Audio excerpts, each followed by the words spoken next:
Hello friends, welcome back. இந்த வீடியோவில் நம்ம ரொம்ப முக்கியமான ரொம்ப காமன்லி யூஸ்ட் RxJS ஆப்ரேட்டர்ஸை பற்றி தான் பார்க்க போகிறோம். இந்த RxJS ஆப்ரேட்டர்ஸ் நம்ம Angular 19 வச்சு எப்படி Angular ப்ராஜெக்ட்லலாம் யூஸ் பண்ணுறாங்க அப்படிங்கிறத பார்க்க போகிறோம். ஸோ வாங்க இந்த வீடியோ கட்டாயமாக யூஸ்ஃபுல்லாக இருக்கும். 10க்கு மேற்பட்ட ஆப்ரேட்டர்ஸ் இந்த எக்ஸாம்பிளில் இருக்குது. ஸோ வாங்க வீடியோக்குள்ள போகலாம்.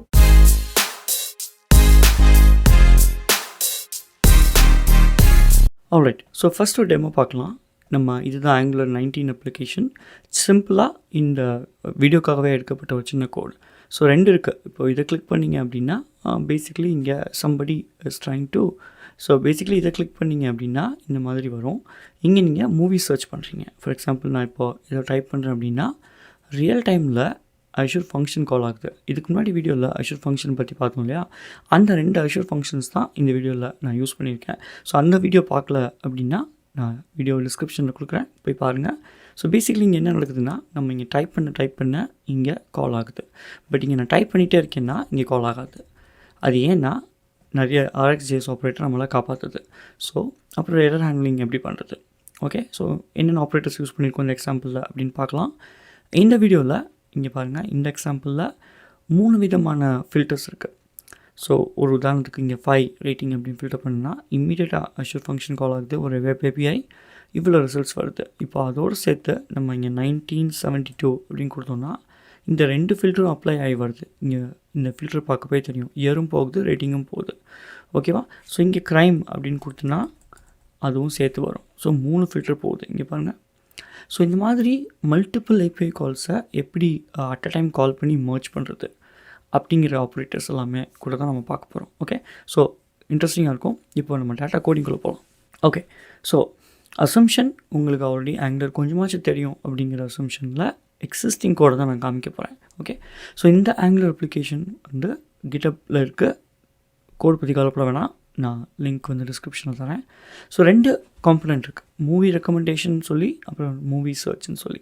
ஸோ இந்த மூவி சர்ச் தான் நம்ம ஃபஸ்ட்டு பார்த்த டெமோ, ஓகேவா. ஸோ இங்கே என்னென்ன பண்ணுறோம் அப்படின்னு பார்க்கலாம்.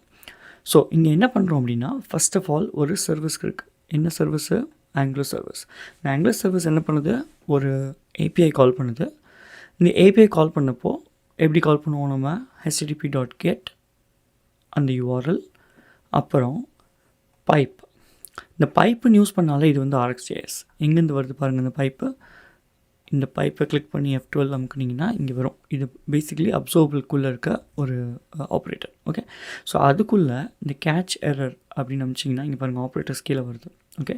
ஸோ வர்ற ரிசல்ட்டை நம்ம இதுக்குள்ளே லூப் பண்ணுறோம். ஸோ சப்போஸ் எரர் ரெஸ்பான்ஸ் வந்துச்சு அப்படின்னா இங்கேயே கேட்ச் ஆகிடும். இங்கே கேஷ் பண்ணி நம்ம என்ன பண்ணுறோம், எரரை லாக் பண்ணிவிட்டு யூசர் ஃப்ரெண்ட்லி எரரை நம்ம திருப்பி கொடுக்குறோம் இந்த காலருக்கு. இது எங்கே கால் பண்ணுது, என்னென்ன ஆப்ரேட்டர்ஸ் யூஸ் பண்ணுறாங்கன்னு பார்க்கலாம். ஸோ இந்த மூவி சர்ச் காம்பனண்ட்டில் என்னென்ன இருக்குது? ரொம்ப simple, couple of variables, okay. So இந்த வேரியபிள்லாம் இருக்கட்டும். இப்போ நம்ம இங்கே பார்க்க போகிறது இந்த இம்பார்ட்டண்டான கோட். First operator subject. சப்ஜெக்ட்னா என்ன? சப்ஜெக்ட்டுங்கிறது ஒரு RxJS ஆப்ரேட்டர். அது அப்சர்வர் இந்த 2ம் இதனால் இருக்க முடியும். 2க்கும் டிஃப்ரென்ஸ் என்ன? அப்சர்வபிள் அப்படின்னா யாராவது டேட்டா இதில் சேஞ்ச் பண்ணால் அந்த டேட்டாவை லிசன் பண்ணிகிட்டே இருக்கும், அதுதான் அப்சர்வ், ஓகே. டேட்டா சேஞ்ச் ஆனோடனே ஒரு ரியாக்ஷன் நடக்கும் இல்லையா, ஒரு ஆக்ஷன் நடக்கும், அதுதான் அப்சர்வர் அப்படின்னா டேட்டாவை நம்ம இதில் புஷ் பண்ண முடியும், அதாவது நம்மளே டேட்டாவை சேஞ்ச் பண்ண முடியும். ஸோ இந்த கோடிங்கில் நம்ம என்ன எழுதியிருக்கோம் அப்படின்னா சிம்பிள், இந்த சப்ஜெக்ட்டுக்கு நம்ம சப்ஸ்கிரைப் பண்ணியிருக்கோம், ஓகே. பட் சப்ஸ்கிரைப் பண்ணுறதுக்கு முன்னாடி இவ்வளோ ஆப்ரேட்டர்ஸ் யூஸ் பண்ணியிருக்கோம். நம்ம என்ன பண்ணுறோம் அப்படின்னா இந்த subject.pipe அதுக்குள்ளே நம்ம இந்த மாதிரி சில ஆப்ரேட்டர்ஸ் யூஸ் பண்ணியிருக்கோம். ஒன் பை ஒன்னாக பார்க்கலாம். debounceTime என்ன? நம்ம இப்போ சர்ச் பாக்ஸில் யூசர்ஸ் டைப் பண்ணப்போ ஒவ்வொரு கீஸ்ட்ரோக்னால் ஒவ்வொரு லெட்டர்ஸ் டைப் பண்ணப்போ நம்ம API கால் பண்ணால் என்னாகும், நிறைய வாட்டி கால் பண்ணுற மாதிரி இருக்கும். சிலப்போ தேவையில்லாத கால்ஸ்லாம் நடக்கும் இல்லையா. அதனால் இந்த debounceTime என்ன சொல்லுதுன்னா, யூசர் டைப் பண்ணட்டும், யூசர் டைப் பண்ணி முடித்த கீயெல்லாம் விட்டதுக்கப்புறம் மினிமம் ½ செகண்ட் டிலே இருக்கணும், ஓகே. அப்படி என்ன அர்த்தம்? ½ செகண்டுக்கு முன்னாடி யூசர் திருப்பி டைப் பண்ண ஆரம்பித்தா அந்த ரிசல்ட்டை நம்ம இன்னும் கொரியாக கன்சிடர் பண்ண மாட்டோம். அதுதான் debounceTime. அதனால தான் நான் கண்டினியூஸாக டைப் பண்ணப்போ கால் போகவே இல்லை, நம்ம வீடியோவில் பார்த்தோம் இல்லையா. அடுத்த ஆப்ரேட்டர் distinctUntilChanged. இந்த ஆப்ரேட்டர் என்ன பண்ணுதுன்னா அந்த டைப் பண்ணப்போ வரக்கூடிய வேல்யூஸ் இருக்கு இல்லையா, அந்த வேல்யூஸ் யூனிக்காக இருந்தால் மட்டும்தான் எடுத்துக்கும், டூப்ளிகேட்டாக இருந்தால் விட்டுரும். Okay, next switchMap. switchMapங்கிறது என்னென்னா இதுவும் ஒரு பவர்ஃபுல்லான ஒரு RxJS ஆப்ரேட்டர். இந்த ஆப்ரேட்டர் என்ன பண்ணுதுன்னா, இப்போ நீங்கள் டைப் பண்ணுறீங்க விடுறீங்க, டைப் பண்ணுறீங்க விடுறீங்க, இப்படி நிறைய செட் ஆஃப் டேட்டா வருது இல்லையா, அப்போது ஏதாவது ஒரு கால் ஆல்ரெடி போயிருந்துச்சு அப்படின்னா பழைய கால்ஸ் எல்லாமே நம்மளுக்கு தேவையில்லை. ஏன்னா சர்ச் query மாறிடுச்சுல. இப்போ இன்றைக்கி நம்ம இப்போ தலைன்னு தேடுவோம், நாளைக்கு இம்மீடியட்டாக அடுத்து தளபதின்னு தேடுறோம் அப்படின்னா அப்போ என்ன ஆகும், இதுக்கு முன்னாடி இருந்த சர்ச் வேணாம், புது சர்ச், திடீர்னு தலைவர்னு தேடினா ரஜினிகாந்தோட மூவிஸை பார்க்குறாங்க. ஸோ அந்த மாதிரி நீங்கள் சர்ச் பண்ணுறதை பேஸ் பண்ணி ப்ரீவியஸாக சர்ச் பண்ண எதுவுமே வேணாம் அப்படின்னா இந்த switchMap மிச்சது எல்லாமே கேன்சல் பண்ணிடும். கேன்சல் பண்ணிட்டு லாஸ்ட்டாக இருக்கிறது மட்டும் தான் எடுத்துக்கும். இதுதான் switchMap.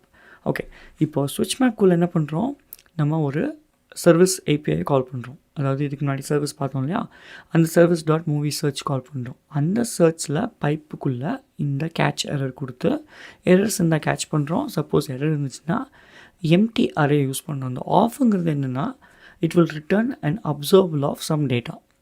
ஓகே, ஸோ இங்கே எம்டி டேட்டாவை நம்ம அப்சர்வபிளாக ரிட்டர்ன் பண்ணுறது தான் இந்த ரிட்டர்ன் ஆஃப். ஓகே, அதுக்கப்புறம் இந்த ஹோல் சப்ஜெக்டை சப்ஸ்கிரைப் பண்ணி ரிசல்ட் வந்ததுக்கப்புறம் ரிசல்ட்டை சேவ் பண்ணுறோம். அவ்வளோதான், சிம்பிள் இல்லையா. இது யார் கால் பண்ணுறா, இந்த யூஐலேருந்து பார்த்தீங்கன்னா இந்த டைப் பண்ணப்போ ஆன் சர்ச் ஈவெண்ட் வந்து கால் ஆகுது, அங்கேருந்து இங்கே கால் ஆகுது. ஸோ நீங்கள் தெரிஞ்சுக்க வேண்டியது எல்லாமே இந்த கால் ஆகுறப்போ இந்த ஆப்ரேட்டர்ஸ் எல்லாம் என்ன பண்ணுது அதுதான் நம்மளுக்கு முக்கியம். ஓகே, ஸோ மற்றபடி நம்ம இந்த வீடியோவில் ஆங்குலர் பற்றி படிக்கலை. ப்ரொவைடட் உங்களுக்கு ஆங்குலர் கொஞ்சமாச்சும் தெரியும் நம்புகிறேன். தெரியலன்னா கமெண்ட் செக்ஷனில் கேளுங்க, நம்ம புதுசாக ஆங்குலர் சீரிஸ் ஆரம்பிக்கலாம். ஓகே, நான் இதே மாதிரி வேறு செட் ஆஃப் இன்ஃபர்மேஷன்ஸ் எல்லாமே இந்த கண்ட்ரோல், அதாவது இந்த காம்பனண்ட்டில் எப்படி பண்ணுறாங்கன்னு பார்க்கலாம். சேம் தான். இங்கே சப்ஜெக்ட்டுக்கு பதிலாக பிஹேவியரல் சப்ஜெக்ட். இந்த பிஹேவியர் சப்ஜெக்ட்டுக்கும் ஒரு வித்தியாசம் தான் இருக்குது. பிஹேவியர் சப்ஜெக்டில் டிஃபால்ட் வேல்யூ கொடுக்கணும், அதாவது இனிஷியலாக ஒரு வேல்யூ கொடுக்கணும், சப்ஜெக்ட்டுக்கு கொடுக்க தேவையில்லை. ஓகே, இன்னொரு விஷயம் நான் சொல்ல மறந்துட்டேன். இப்போ நீங்கள் டைப் பண்ணுறீங்க இல்லையா, ஒவ்வொரு வாட்டி டைப் பண்ணப்போ இந்த மெத்தட் தான் கால் ஆகும். அப்போ நம்ம என்ன பண்ணுறோம், இந்த சப்ஜெக்ட் டாட் நெக்ஸ்ட் வர்ற டைப் பண்ண டேட்டா இதை கொடுத்துட்டே இருக்க இது கால் ஆகிட்டே இருக்கும். இது கால் ஆக இந்த இதெல்லாம் ஆப்ரேட்டர்ஸ் எல்லாமே கண்டுபிடிக்கும், இம்மீடியட்டாக வருதா இல்லை கொஞ்சம் வருதா அப்படின்னு. அதை பேஸ் பண்ணி இது எல்லாமே நடக்கும். ஓகே, சேம் திங் இங்கே பிஹேவியர் சப்ஜெக்ட், பட் இங்கே 3 விஷயம். ஸோ இந்த டெமோவில் பார்த்தீங்கன்னா இங்கே 3 இருக்குது பாருங்கள். ஓகே, ஸோ இந்த ஒவ்வொன்றும் ஒவ்வொரு பிஹேவியர் சப்ஜெக்ட். ஸோ இந்த 3ம் ஒவ்வொரு பிஹேவியர் சப்ஜெக்ட். ஒன்று வந்து இந்த ஜென்ரிக், என்ன மாதிரியான மூவிஸ், அப்புறம் எந்த இயர் மூவி, எவ்வளோ ரேட்டிங் இருக்குது. ஸோ இங்கே என்ன பண்ணுறோன்னா combineLatest அப்படிங்கிற ஒரு ஆப்ரேட்டர் யூஸ் பண்ணுறோம். இந்த ஆப்ரேட்டர் பாருங்கள் RxJSக்குள்ளேருந்து வருது. ஓகே, இந்த ஆப்ரேட்டர் என்ன பண்ணுது அப்படின்னா இந்த 3ஐயும் இன்புட்டாக எடுத்துக்கிட்டு இந்த பைப்பில் ஃபில்டர் பண்ணுது. என்ன ஃபில்டர் பண்ணுது, ஃபில்டருங்கிற ஆப்ரேட்டரும் யூஸ் பண்ணியிருக்கோம். இந்த 3ல் அட்லீஸ்ட் ஒரு இதுக்காச்சும் ஆன்சர், அதாவது வேல்யூ இருக்கணும். அப்படி இருந்தால் தான் இது அடுத்த ஸ்டெப்புக்கே போகும், இல்லைனா அடுத்த ஸ்டெப்புக்கு போகாது.